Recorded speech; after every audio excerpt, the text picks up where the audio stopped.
Just come back from Vegas. Meetings have been done, and I now have a fight, which I can't announce, unfortunately. That's not my job. My feelings towards him, I just wish him all the best. Genuinely wish him all the best.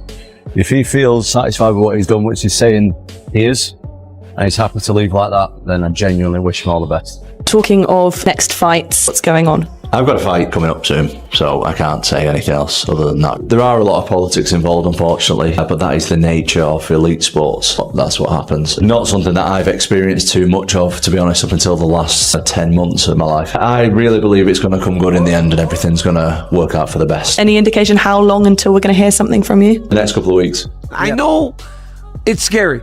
Let me tell you why. And this is why.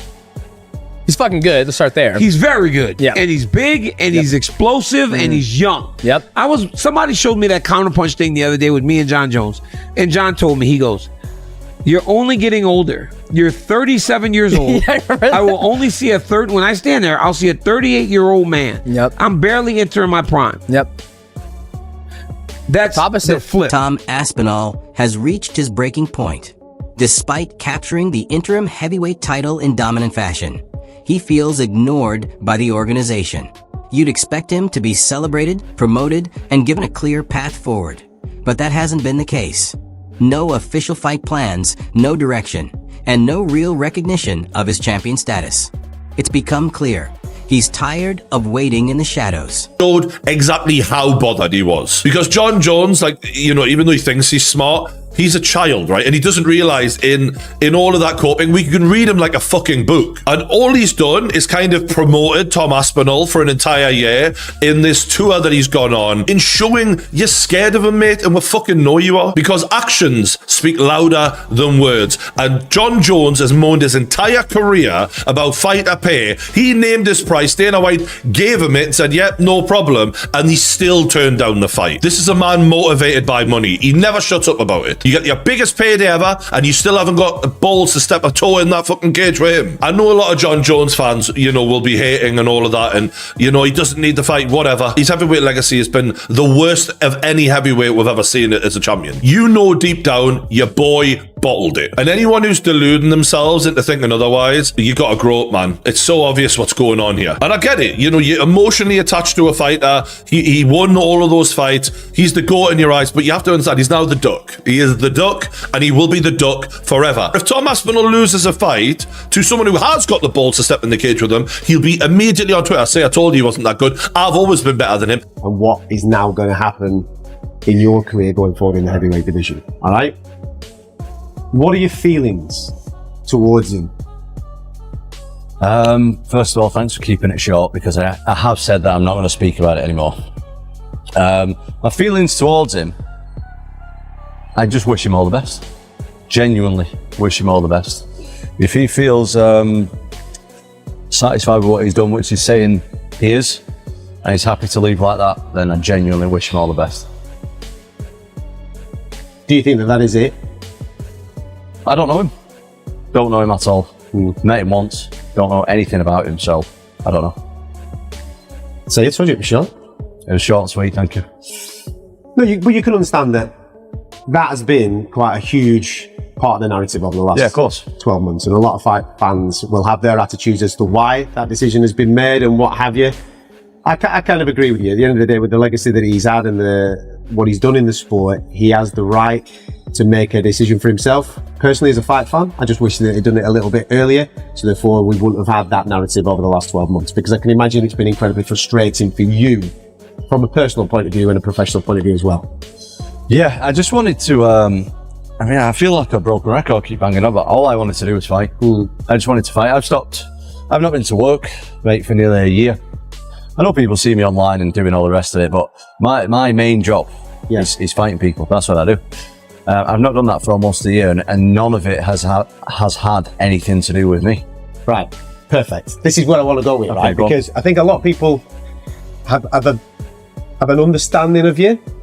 I'd like to say that obviously we spent a bit of time, so I kind of like to get inside your head a little bit more and pick the little things that go on inside. How have you dealt with that? Because I remember speaking to you during the time that you were out injured with your knee. That was a tough challenge from a psychological point of view. Yeah. This is different Because when you're out with your knee, it's on me now. I'm going to get fit and get my knee back and we're going to get rocking and rolling. The last 12 months hasn't been kind of on you. So how, was that a different mental challenge? And I can say this now that it's over, because the thing with me, when I'm in difficult situations, I try not to complain about it as much. This last year has been more difficult than the year I had out with the knee. Recently, Tom revealed that he does have an opponent lined up, but the UFC has yet to make it official. There's been no hype, no marketing push, and no real effort to spotlight one of the division's fastest rising talents. Instead, things are being stalled, seemingly to accommodate Jon Jones' behind-the-scenes maneuvering, while Tom's momentum is being put on pause. It's not just frustrating, it feels like a lack of respect. Dude, he could have done it on the night. Did Henry Cejudo need a legal document to relinquish the belt? Did George St. Pierre need a legal document to relinquish the belt? Here's where he's right. He has done enough. But it was just so frustrating to see this story, which we all knew was going to a very likely conclusion, not just play out. I can't even imagine how the Aspinalls feel about all this. It's 12 a.m. on a Sunday morning, and they get a call saying, oh, by the way, over in Baku, we just announced you're the heavyweight champion. Your life's work has come to a culmination, and God bless. We'll see you soon, all right? We'll let you know who you're fighting. What the hell? And you could do the whole like, oh, there's always going to be someone else. There was literally no one else. Just come back from Vegas. Meetings have been done. And I now have a fight, which I can't announce, unfortunately. That's not my job. But at least we've got a date. We've got an opponent to work towards. Yeah. Everything's good. Very happy with that. And I can finally get my career going again. Did you have any idea what you're doing next and when you'll be back in the octagon? I do, but I also want to keep my job. So there's not much I can say on it, to be honest. But will you be fighting this year? I'm going to be fighting hopefully twice this year. That's my plan. Oh, wow. At least I think I've wasted enough time. We're looking for a quick. We're looking to get a fight booked quick, and it's looking like it's going to be pretty soon anyway. And then hopefully, if everything goes well in the first one, I'm uninjured, which is, it's easier said than done, getting through a fight. Aspinall dismantled Sergey Pavlovich in under a round. He stepped in on short notice, captured the interim title, and saved an entire pay-per-view event. He delivered exactly what the organization needed. And now, he's stuck on the sidelines, watching Jon Jones vacation in Thailand, post selfies, and dodge any real discussion about the title. Yet the UFC remains silent, still shielding Jon, still clinging to the unlikely hope that he'll return to defend a belt he shows no intention of fighting for. I had heard a rumor that Jon Jones wanted $30 million to fight Tom Aspinall. And I did hear that rumor. And I did hear that the UFC said yes, but it is not true. So Dana contacted me, said that rumor's bullshit. So I felt obligated to tell everybody that was a fake rumor. What do you think the amount is that Jon Jones would fight him for, or do you think it's an amount? Well, apparently Jon is thinking about retiring. Yeah. And he should. I mean, he's going to have to someday. He should. I'm not saying he should retire. I'm saying he should think about it. Give the man all the time he wants. He can fight whenever he wants to fight. That's Jon Jones. He's the GOAT. So leave him alone. If he decides one day to come back, and he comes back and he wants to fight Tom Aspinall for the heavyweight title, the question is, like, how long are you allowed to hold on to the title before they start having that conversation? Now, he just knocked out Stipe Miocic, so give the man months. Give the man 5 or 6 months. Just leave him the fuck alone. But at a certain point in time, you have to decide who the heavyweight champion is. And if Tom is the interim heavyweight champion and Jon decides he doesn't want to fight anymore, he could do that. And he could do that also and then come back in a year and fight for the title. He could do that. He could do whatever he wants. Is Jon Jones retired? Is he fighting again? I don't want to say that I'm retired because fighting's in my blood. Right now, I could really care less about fighting. I've been doing it my whole life at a very high level. When the itch comes back, and if it comes back, then I'll do it with my whole heart. I'll do it to the best of my abilities. You said the timeline for Jones, 2 weeks to decide what to do with the title, whether it takes the fight or you're going to strip him. Jon Jones called us last night and retired. Jon Jones is officially retired. Tom Aspinall is the heavyweight champion of the UFC. So International Fight Week starts Monday in Las Vegas, and Tom will be in Vegas all week with us, so we'll get together with him and figure out what's next. Nah, man, Jon's retired. What are you talking about, guys? You guys don't follow Jon on social media? Me too, but the guy is living his best life. He's had a fantastic career. We all know. We know John's a religious man, so I want to say God bless him moving forward in what he does with his life and his career. We move on. I'm the undisputed heavyweight champion of the world. I'm ready to take on all comers, get this division moving again. Everybody's getting sick of this stuff, so John's retired and it's time that we move on. There's no way on earth that he's going to fight me. Not a chance. I will retire Jon Jones without even fighting him. Jon Jones called us last night and retired. Jon Jones is officially retired. Tom Aspinall is the heavyweight champion of the UFC. Who's the next big heavyweight star? Tom Aspinall, the guy who Of just course, who won just the won. interim title. He's Yeah. phenomenal. And he is, Yes. again, the next advancement of the evolution of the sport. How so? Well, because he can do everything. That guy's got elite jiu-jitsu. He's got elite takedowns. His Yeah. striking is outstanding. I mean, he knocked out Sergey, who's the scariest fucking striker in all of MMA. Yeah. And he knocked him out in the first round. And the way he did it was just picture perfect. And he did it with a fucked up back. He fucked his back up and wasn't able to train. He only got the fight call 2 weeks before the I was just event. going to say, right? Yeah. Like He couldn't train. He His couldn't back was train. fucked. He just went out there and fought. I knew Aspinall was going to have a speed advantage because he's faster than any heavyweight. Yeah. And that's something that his coach drilled into him when he was young. Speed. Like, be fast. Like, you got to be fast. That's what's going to separate you from everybody else. Speed kills. Speed. And he's a giant dude, 260 plus pounds, but he moves like a fast young guy. Yeah. And he's also just so well rounded. And he's just beginning. Yeah. I mean, that was really the first big. Meanwhile, the real contender, the one who's actively training, showing up, and staying ready, is being overlooked. Tom Aspinall didn't sign up for politics. He signed up to fight. Yet despite doing everything right, he's stuck in limbo. All because the organization seems unwilling to admit that Jon Jones' era may be coming to a close. And now, people are paying attention. Even respected voices in the sport are speaking out.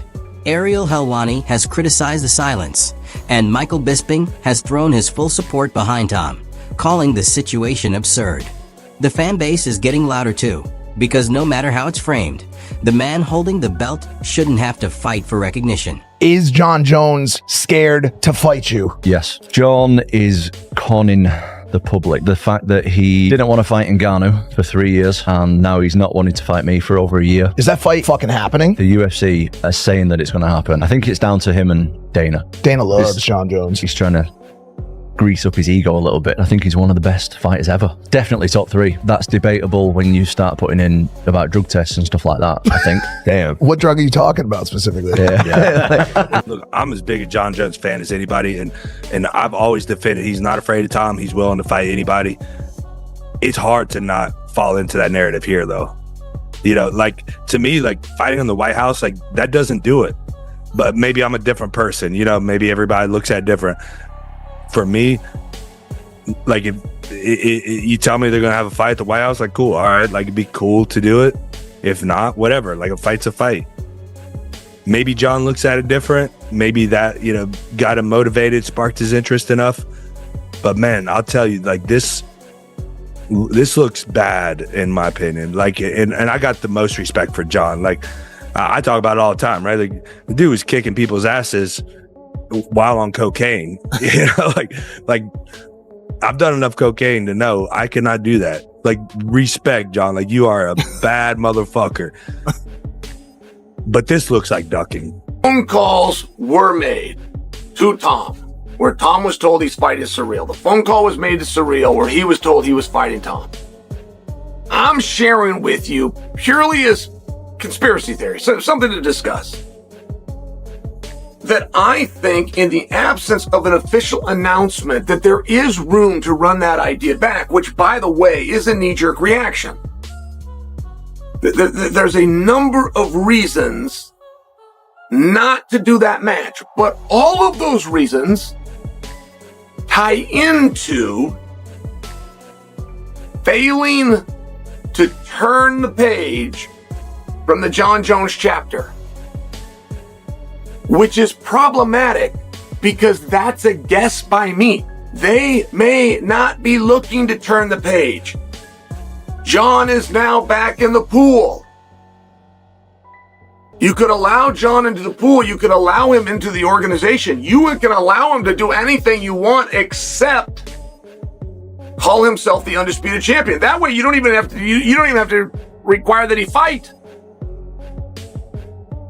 That is the punishment if you don't fight. You lose your undisputed championship. You lose your participation. You lose your pay-per-view points. And I'm only sharing with you my entire conspiracy of running back Ciryl versus Tom is rooted in the idea that Jon doesn't return. If Ciryl goes over on Tom, Jon's the champion of the world. And that's the one thing that many people have discounted. Much like if Charles Oliveira had beaten Islam Makhachev, just for example, then everything that you believe and say about Khabib is called into question. Because that match never went down and they competed at the same time. You guys are following this logic, right? So, if you're not, and we understand you're not going to do Jon versus Tom, you can't get that fight to the ring. That has been well established. What are you going to do? Tom Aspinall is the most electrifying heavyweight talent the sport has seen in a long time. He's young, explosive, finishes fights, and he's ready to go.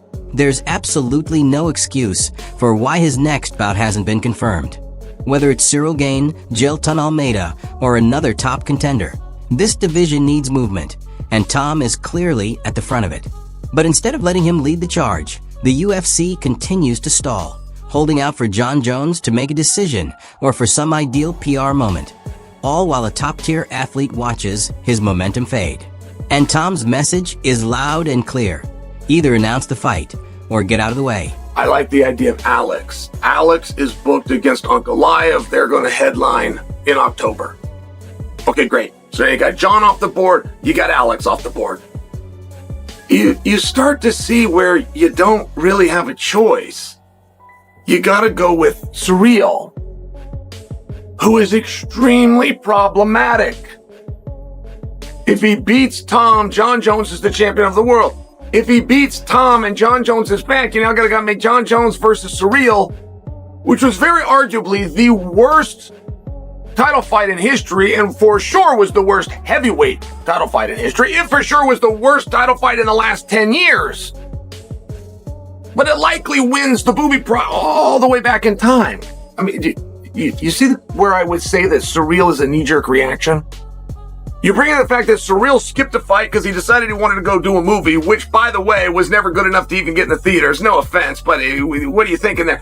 You couple that with the fact that Ciryl lost his last fight to Volkov. He won a decision, but he lost the fight. I mean, there is no reason why you would go with Ciryl. Now, I don't say this to bury Ciryl. Ciryl's a complete stud.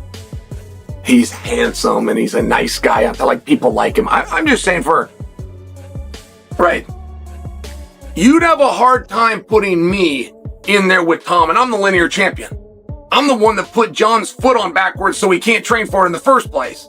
But you'd have a hard time bringing me from the set of The Ultimate Fighter into a linear world title fight, even though logically it makes perfect sense. Do you see where this...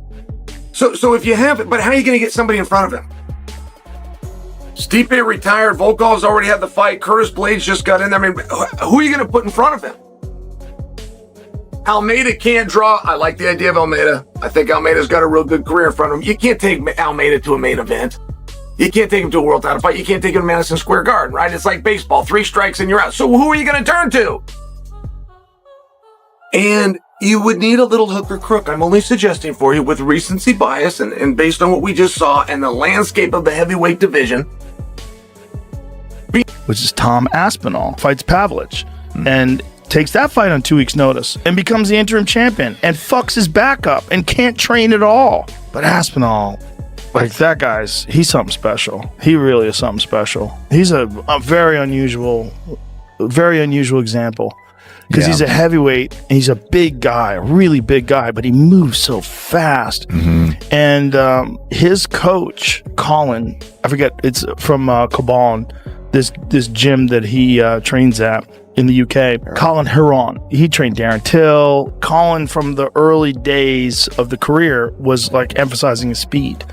And so his speed has always been like extraordinary compared to other heavyweights. Like he just fucking moves in. It's all like fast, explosive movements. So he's got natural speed, but then he's also got a lot of training to execute quickly. So when he moves in, he closes the gap. You can see like, fuck, he's fast for a big guy. Right. Tom Aspinall isn't here to wait in line. He's not here to hold a belt hostage or play second fiddle, while Jon Jones calls the shots from across the globe. What this division needs is action.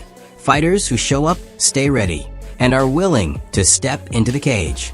And right now, no one fits that description better than Tom. So the real question is, how much longer will the UFC keep dragging this out? Because if Tom doesn't get his rightful shot soon, the only reputation that'll suffer is theirs.